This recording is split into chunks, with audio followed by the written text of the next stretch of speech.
This Liberty Sports Update is brought to you by Beacon Credit Union. So you guys getting prepared for a ULM team that's been able to put up a lot of passing yards so far. Coach Freeze calls it your toughest challenge in a quarterback that you've seen this far.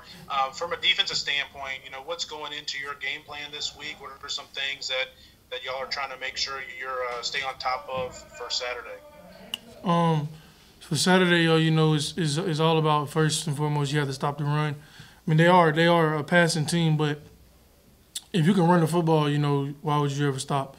So as always, make the team one dimensional, and then from there, we just have to do play with sound technique between the linebackers and the secondary as far as not allowing up explosive plays in the passing game, and I think if we can do that, we'll be just fine. Next question from Damian Sordeletta of the News in Advance. Anthony, as you've been watching film and studying film on them, what have you noticed in terms of their up-tempo scheme? It seems like they're starting to play a little bit faster. Based on the way you guys practice against an offense that goes really fast, how prepared are you guys for an up-tempo attack? I think we're very, very prepared.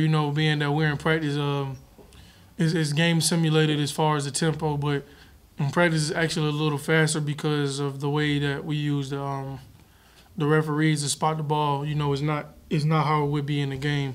As far as spotting the ball, getting set up is a lot more quicker than what you'll see in the actual football game. So from a conditioning standpoint, I think that we'll be just fine because we start every practice off with pretty much up-tempo football. Next question from Ryan Moy of WFXR. Hey Anthony, how you doing, man? Good. You guys are 3 games in right now, and I mean, who for you are some of the leaders that have kind of emerged over the past few games, especially on the defensive unit? The leaders that's on the defensive unit, I would have to say, of course, you have Von Scruggs. I'd say myself. D-line wise, I'd say Trayshawn Clark and Ralph. We actually have a lot of leaders. We all hold each other pretty much accountable. It's a lot of guys on our defense that you could say are leaders as far as wanting the team to be at its best and holding each other to a standard and showing up and working every day of the week and then coming out on Saturday and performing. We have a lot of blue collar guys that work hard and lead by example. Awesome, thank you. No problem. Are there any other questions for Anthony? Damien, go ahead. Hey, Anthony, I don't know if you saw, but Pro Football Focus named you, I think, their college football MVP for the week. What was that? How was that like to receive that type of honor? The way you played, especially with power conferences like the SEC, ACC, those teams playing, that you stood out in the way you played against North Alabama. It was very exciting. Very humbled to say that I could receive such an award. But for me, it's not really about the awards. You just gotta focus on winning and keeping this thing going as far as trying to go 4-0. And I mean, the awards is nice, but if I don't keep working and doing what I'm supposed to do on my end, it really doesn't mean much at all. So blessed, happy to have it, but gotta keep working. Back to John Manson.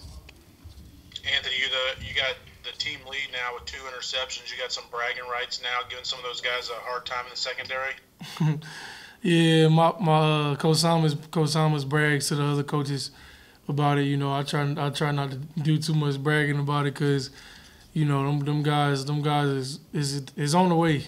Our DBs can definitely got some good guys in the secondary with some good ball skills.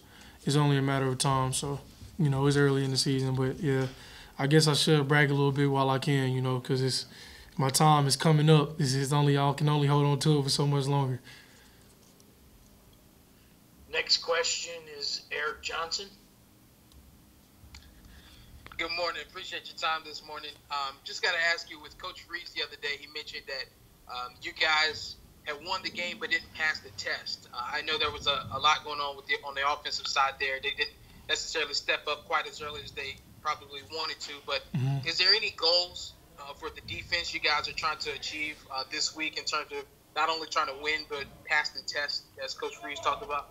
I mean, we don't really This is where it goes back to the question about having good leadership and accountability. I mean, we haven't necessarily said that we want any particular goals, but every week, you know, on the sidelines and things of that nature, we're always preaching, let's get a shutout, let's get a goose egg. So that's always the standard, always the goal, because that's a defense. That's what we're capable of doing. But we have to go out there and show it, you know. And so yes, this weekend that was what would look like passing the test for a team, like for our defense, is to go out there and put a goose egg on the board. That will definitely make us all smile and make us be satisfied for sure.